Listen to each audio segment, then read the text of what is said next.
सन्माननीय व्यासपीठ, ग्रामस्थ मंडळी आणि माझ्या विद्यार्थी मित्रांनो, भारताच्या 80व्या स्वातंत्र्य दिनी त्या हुतात्म्यांना माझे प्रणाम आणि तुम्हा सर्वांना स्वातंत्र्य दिनाच्या हार्दिक शुभेच्छा.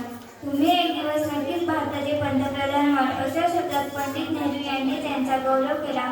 ते म्हणजे भारताचे माजी पंतप्रधान श्री अटल बिहारी वाजपेयी होत. त्यांचा जन्म 25 डिसेंबर 1924 रोजी ग्वाल्हेर राज्यात झाला.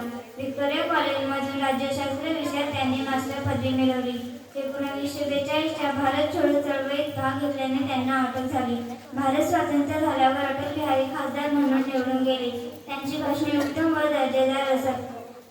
1998 ते 2004 या कालावधीत ते भारताचे पंतप्रधान होते.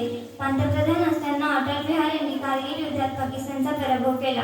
अमेरिकेला न जुमानता पोखरण येथे अणुचाचण्या घेतल्या. अटल बिहारी वाजपेयी हे उत्तम कवी होते. 2014 साली भारत सरकारने भारतरत्न पुरस्कार देऊन त्यांचा गौरव केला. 16 ऑगस्ट 2018 रोजी अटल बिहारी वाजपेयी यांचे निधन झाले.